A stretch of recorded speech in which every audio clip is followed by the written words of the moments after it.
Hi hello welcome good morning. ನಾನು ಇವತ್ತು Sunday blog ಅಲ್ಲ, ಇದು ಒಂದು ರೆಸಿಪಿ ಮಾಡಿ ತೋರಿಸುವಂಥ ನಿಮ್ಮ ಮುಂದೆ ಬಂದಿದ್ದೀನಿ. ಇಲ್ಲಿ ನೋಡಿ, ನಾನು ಅರ್ಧ ಕೆ ಜಿಯಷ್ಟು ಬೊಂಡಸನ್ನು ನಾನು ಕಟ್ ಮಾಡಿಕೊಂಡು ಅಲ್ಲಿಂದನೇ ಫಿಶ್ ಮಾರ್ಕೆಟಿಂದನೇ ತಂದಿದ್ದೀನಿ. ಅರ್ಧ ಕೆ ಜಿ ಉಂಟು ಅದರಲ್ಲಿ. ಇಲ್ಲಿ ಮಸಾಲೆಗಂತ ಒಂದು ಪ್ಯಾನ್ ಇಟ್ಟಿದ್ದೀನಿ, ಮಸಾಲೆ ಹುರಿಬೇಕಂತ. ಏನೆಲ್ಲ ತೊಗೊಂಡಿದ್ದೀನಿ ಅಂತ ನಿಮಗೆ ತೋರಿಸ್ತೀನಿ ನಾನು. ಮಸಾಲೆ ಒಂದು ಸ್ಪೂನಷ್ಟು, ದೊಡ್ಡ ಸ್ಪೂನಷ್ಟು ಒಂದು ಕೊತ್ತಂಬರಿ ಬೀಜ, ಹಾಗೆಯೇ ಅರ್ಧ ಸ್ಪೂನಷ್ಟು ಜೀರಿಗೆಯನ್ನು ಕೂಡ ತಗೊಂಡಿದ್ದೀನಿ. ಅರ್ಧ ಸ್ಪೂನಷ್ಟು ಉಂಟು ಜೀರಿಗೆ. ಹಾಗೆಯೇ ಅರ್ಧ ಸ್ಪೂನಷ್ಟು ಬ್ಲ್ಯಾಕ್ ಪೆಪ್ಪರ್ ಕೂಡ ತಗೊಂಡಿದ್ದೀನಿ. ಖಾರಕ್ಕೆ ಅನುಗುಣವಾಗಿ ನಿಮಗೆ ಎಷ್ಟು ಬೇಕೋ ಅಷ್ಟು ತಗೋಬೋದು. ಹಾಗೆಯೇ 10ರಿಂದ 12 ಬ್ಯಾಡಗೆ ಮೆಣಸಿನ್ಕಾಯಿ ಮತ್ತು ಕರಿಬೇವು ಒಗ್ಗರಣೆ ಇದಕ್ಕೆ, ಮತ್ತು ತೆಂಗಿನ ತುರಿ. ನಾವೀಗ ಮಸಾಲೆಯನ್ನು ಫ್ರೈ ಮಾಡುವ. ಈಗ ಒಂದು ಫ್ಯಾನ್ ಇಟ್ಟಿದ್ದೀನಿ, ಅದಕ್ಕೆ ನಾನು ತುಪ್ಪ ಹಾಕ್ತೀನಿ. ತುಪ್ಪದಲ್ಲಿ ಫ್ರೈ ಮಾಡೋದರಿಂದ ಇದು ಸ್ವಲ್ಪ ಹೀಟಿನ ಅಂಶ ಹೊಂದಿರೋದರಿಂದ ಬೊಂಡಸ್ಸು ತಿನ್ನಲಿಕ್ಕಂತೂ ಚಿಕನ್ ಥರನೇ ಇರುತ್ತೆ, ತುಂಬ ಟೇಸ್ಟಿ ಇರುತ್ತೆ. ಆದರೆ ತುಂಬ ಹೀಟಿನ ಅಂಶ ಇದು. ಈಗ ನಾವು ತುಪ್ಪ 1 ಸ್ಪೂನ್ ಹಾಕಿ ಮೆಣಸು ಹಾಕಿ ಫ್ರೈ ಮಾಡುವ. ಇದು ತುಂಬ ಹೀಟ್ ಅಂದರೆ ಅಷ್ಟು ಹೀಟು, ಅದಕ್ಕೋಸ್ಕರ ನಾವು ತುಪ್ಪದಲ್ಲಿ ಎಷ್ಟು ಮಾಡ್ತೀವೋ ಅಷ್ಟು. ನಾವು ಚಿಕನ್ಗಿಂತಲೂ ಹೀಟ್ ಅಂತ ಅಂತಾರೆ, ಇದು ನಂಗೆ ಗೊತ್ತಿಲ್ಲ, ಆದರೂ ಚಿಕನ್ಗಿಂತಲೂ ಹೀಟಿನ ಅಂಶ ಇರುವ ಒಂದು ಮೀನು ಥರ ಅಂತೀನಿ ಬೊಂಡಸ್ಸು. ಇಲ್ಲಿ ನೋಡಿ ಮೆಣಸು ತಗೊಂಡಿದ್ದೀನಿ. ಮೆಣಸು ಅಂತ ಗೊತ್ತುಂಟ, ಕಪ್ಪಾಗಬಾರ್ದು, ಮೀಡಿಯಮ್ ಉರಿಯಲ್ಲಿ ನಾವು ತಾಳ್ಮೆಯಿಂದ ಒಂದು ಮಸಾಲೆಯನ್ನು ಫ್ರೈ ಮಾಡುವ. ಈಗ ಇದು ಬ್ಲ್ಯಾಕ್ ಪೆಪ್ಪರ್, ಉಳಿದದೆಲ್ಲ ಕೊತ್ತಂಬರಿ ಬೀಜ, ಜೀರಿಗೆ ಮತ್ತು ಕರಿಬೇವು ಎಲ್ಲ ಹಾಕಿ ಚೆನ್ನಾಗಿ ಮಸಾಲೆ ಕಪ್ಪಾಗಿ ಆಗದೇ ಇರುವ ಹಾಗೆ ನಾವು ಚೆನ್ನಾಗಿ ಫ್ರೈ ಮಾಡುವ. ಅದನ್ನು ಚೆನ್ನಾಗಿ ಫ್ರೈ ಮಾಡುವ. ನಾವು ನನಗೊಂದು ಮುಂಚೆ ಒಂದು ಇತ್ತು, ನಾನು ಅಡುಗೆ ಮಾಡಬೇಕು, ಫಾಸ್ಟ್ ಮಾಡಬೇಕು, ನನಗೆ ಅರ್ಜೆಂಟ್ ಉಂಟು, ಬೇಗ ಮಾಡಬೇಕು. ಆದರೆ ನನ್ನ ಅಡುಗೆ ಏನಾಗ್ತದೆ ಗೊತ್ತಾ, ಇನ್ನು ಅರ್ಜೆಂಟ್ ಅಂದರೆ ಕೆಟ್ಟು ಹೋಗ್ತಿತ್ತು. ಎಂತ ಗೊತ್ತಾ, ಏನಾದರೂ ಕಹಿ ಬರೋದು ಏನಾದರೂ. ಈಗ ನಾನು ಹಾಗೆ ಮಾಡೋದಿಲ್ಲ. ಈಗ ನಾನು ತುಂಬ ತಾಳ್ಮೆ ತಗೊಂಡು ಅಡುಗೆ ಮಾಡೋದು. ಯಾಕಂದರೆ ಮಕ್ಕಳು ದೊಡ್ಡವರಾಗಿದ್ದಾರೆ. ಮಕ್ಕಳು ಅಂತಾರೆ, ಅಮ್ಮ ಅದು ಹೀಗಾಯಿತು, ಅಮ್ಮ ಇದು. ಮುಂಚೆ ಮಕ್ಕಳು ಏನು ಮಾಡ್ತಿದ್ರು, ಏನೇ ಆಗಲಿ ಮಕ್ಕಳು ತಿಂತಿದ್ರು. ಇವಾಗ ಹಾಗಲ್ಲ, ಮಕ್ಕಳೇ ಬೇರೆ. ಇವತ್ತಿನ ಮಕ್ಕಳಿಗೆ ಎಂತ ಗೊತ್ತಾ, ಎಂಥಾದರೂ ಒಂದು ಇರಬೇಕು ರುಚಿಯಾಗಿ, ಟೇಸ್ಟಿಯಾಗಿ. ಅಮ್ಮ ಅದು ಕಹಿ ಆಯಿತು, ಅದು ಇದು ಆಯಿತು.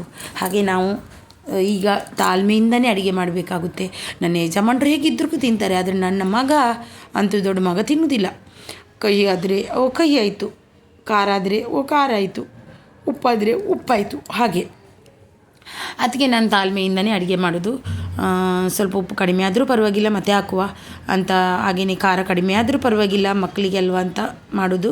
ಈಗ ಫ್ರೈ ಆಯಿತು, ಅದು ತೆಗೆದು ಈಗ ನಾನು ಮತ್ತೆ ವಾಪಸ್ ಪ್ಯಾನ್ ಇಟ್ಟಿದ್ದೀನಿ. ನೋಡಿ, ನನಗೆ ಈಗ ತೆಂಗಿನಕಾಯಿ ಹುರಿಬೇಕು. ತೆಂಗಿನಕಾಯಿ ನಿಮಗೆ ಇಷ್ಟ.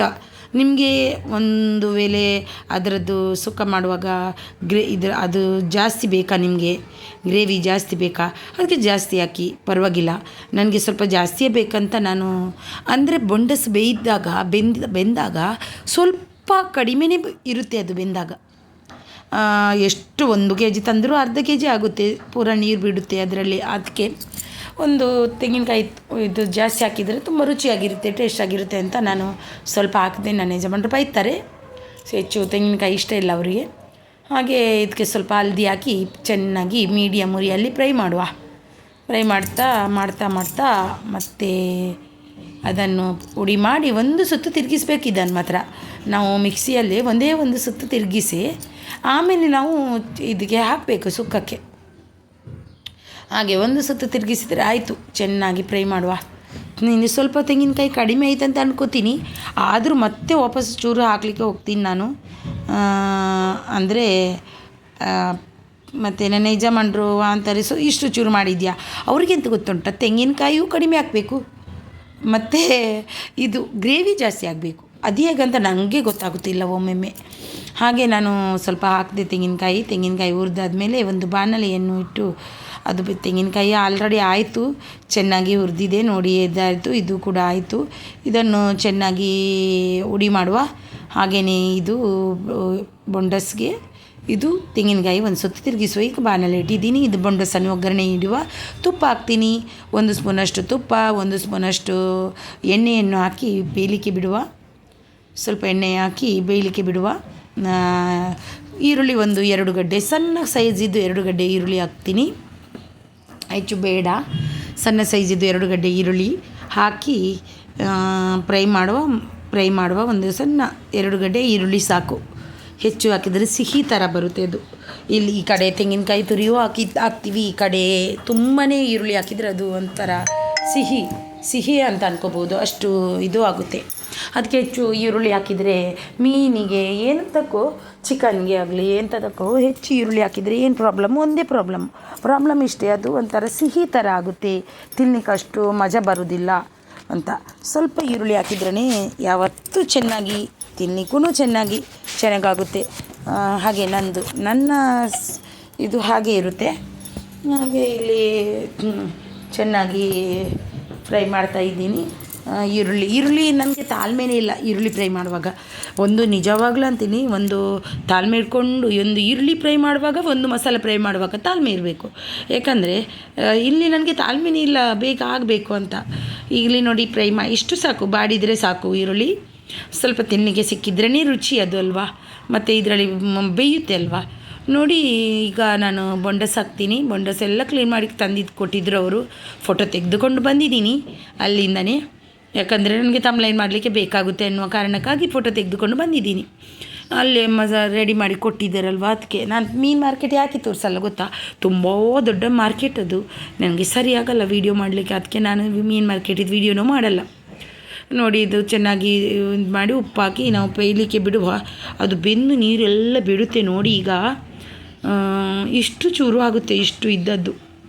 ಹಾಗೆ ಅದು ಉಪ್ಪು ಎಲ್ಲ ಹಾಕಿ ನಾವು ಬೇಯಲಿಕ್ಕೆ ಬಿಡುವ. ಉಪ್ಪು ಹಾಕಿ ಬೇಯಲಿಕ್ಕೆ ಬಿಡುವ. ಹಲ್ದಿ ಆಲ್ರೆಡಿ ನಾವು ಅದಕ್ಕೆ ಹಾಕಿದ್ವಿ, ಯಾಕಂದರೆ ಹೆಚ್ಚು ಹಲ್ದಿ ತಿನ್ನಲೂಬಾರ್ದು ನಾವು. ಅದಕ್ಕೆ ಆಲ್ರೆಡಿ ನಾವು ತೆಂಗಿನಕಾಯಿಗೆ ಅರ್ಧ ಸ್ಪೂನ್ ಹಾಕಿದ್ದೀವಿ. ಮತ್ತು ಇದಕ್ಕೆ ಬೇಡ ಅಂತ ನಾನು ಹಾಕಲಿಲ್ಲ. ನೋಡುವ ಸ್ವಲ್ಪ ಹಾಕಬೇಕಂತ ಅಂತಾರೆ, ನೋಡಿಲ್ವ, ಹಾಕಲಿಲ್ಲ ನಾನು. ನೋಡುವ ಏನಾಗುತ್ತೆ ಅಂತ ಬೇಯಲಿಕ್ಕೆ ಬಿಡುವ. ಬೆಂದಾದಮೇಲೆ ನೋಡಿ ನೀರೆಲ್ಲ ಬಿಟ್ಟಿದೆ ಇದು ಅಂತೂ ಗೊತ್ತುಂಟ, ತುಂಬ ಟೇಸ್ಟಿ. ನೀವು ತಿಂತೀರೋ ಇಲ್ವೋ ಅಂತ ನಂಗೆ ಗೊತ್ತಿಲ್ಲ, ಆದರೆ ಇದು ಟೇಸ್ಟಿ. ನೋಡಿ ಎಷ್ಟು ಚೆನ್ನಾಗಿ ನೀರು ಬಿಟ್ಟಿದೆ ನೋಡಿ, ಎಲ್ಲ ಬಿಟ್ಟಿದೆ. ಈರುಳ್ಳಿ ಎಲ್ಲ ಚೆನ್ನಾಗಿ ಬೆಂದಿದೆ. ಈಗ ನಾನು ಹುಡಿ ಮಾಡ್ಕೊಂಡು ಬಂದಿದ್ದೀನಿ, ಖಾರದ ಹುಡಿ, ಅದನ್ನು ಹಾಕ್ತಾಯಿದ್ದೀನಿ. ಅದನ್ನು ಹಾಕಿ ಸ್ವಲ್ಪ ಮಿಕ್ಸ್ ಮಾಡಿ ಅದಕ್ಕೆ ತೆಂಗಿನಕಾಯಿ ತುರಿ ಕೂಡ ಹಾಕುವ. ನಾವು ಒಂದು ಸುತ್ತು ಇದು ಮಾಡ್ಕೊಂಡು ಬಂದಿದ್ದೀವಿ. ನಾನು ಇದು ಎಂತ ಗೊತ್ತಾ, ನಾನು ವೀಡಿಯೋ ಕೈಯಲ್ಲಿ ಇಟ್ಕೊಂಡು ಮಾಡ್ತಿದ್ದೀನಿ, ಯಾಕಂದರೆ ನನಗೆ ಅದು ಮಾಡಲಿಕ್ಕೆ ಟೈಮ್ ಸಿಗಲಿಲ್ಲ ಸೆಟ್ಟಿಂಗ್ ಮಾಡಲಿಕ್ಕೆ. ಇದು ತೆಂಗಿನಕಾಯಿ ತುರಿಯೂ ಕೂಡ ಹಾಕುವ. ಅದಕ್ಕೆ ತೆಂಗಿನಕಾಯಿ ತುರಿ ಹಾಕಿ ಚೆನ್ನಾಗಿ ಮಿಕ್ಸಿ ಕೊಡಬೇಕು. ಇದು ನನ್ನ ಈ ಒಂದು ವಿಡಿಯೋ ನಿಮಗೆ ಇಷ್ಟವಾಗಿರ್ಬೋದು ಅನ್ಕೋತೀನಿ. ನೋಡಿ ನೀವು ಒಮ್ಮೆ ಟ್ರೈ ಮಾಡಿ, ತುಂಬ ಟೇಸ್ಟಿಯಾಗಿರುತ್ತೆ ಈ ಸುಕ್ಕ. ಅಂತೂ ನಿಮಗೂ ಗೊತ್ತಿರುತ್ತೆ ಬೊಂಡ ಸುಕ್ಕ ಅಂದರೆ ಎಷ್ಟು ಟೇಸ್ಟಿಯಾಗಿರುತ್ತೆ ಅಂತ. ನೀವು ಒಮ್ಮೆ ಟ್ರೈ ಮಾಡಿ ಈ ರೀತಿ. ನಿಮಗೆ ಈ ವಿಡಿಯೋ ಇಷ್ಟವಾದಲ್ಲಿ ಒಂದು ಲೈಕ್, ಶೇರ್, ಕಮೆಂಟ್ ಮಾಡೋದನ್ನು ಖಂಡಿತ ಮರಿಬೇಡಿ. ಹಾಗೆ ಬೆಲ್ ಬಟನನ್ನು ಒತ್ತಿ, ಆದಷ್ಟು ಸಬ್ಸ್ಕ್ರೈಬ್ ಮಾಡಿ ನನ್ನ ಚಾನಲನ್ನು. ನೋಡಿ ಇಲ್ಲಿ ಬಂತು ನೋಡಿ, ಎಷ್ಟು ಚೆನ್ನಾಗಿ ಕಲರ್ಫುಲ್ಲಾಗಿ ಬಂದಿದೆ ನೋಡಿ. ನಿಮಗೆ ಬಾಯ್. ನಾನು ಇನ್ನೊಂದು ವಿಡಿಯೋದಲ್ಲಿ ಸಿಗ್ತೀನಿ. ಅಲ್ಲಿವರೆಗೂ ಬಾಯ್. ನನ್ನ ಮಾತಲ್ಲಿ ಏನಾದರೂ ತಪ್ಪಿದರೆ ಕ್ಷಮೆ ಇರಲಿ. ಹಾಗೆ ನಾನು ಈಗೇನೆ ನನ್ನನ್ನು ನೋಡಿ, ನನ್ನ ವಿಡಿಯೋವನ್ನು ನೋಡಿ ಪ್ರೋತ್ಸಾಹ ಕೊಡಿ ಅಂತ ನಿಮ್ಮ ಕಳಕಳಿಯಿಂದ ಬೇಡ್ತೀನಿ. ಬಾಯ್.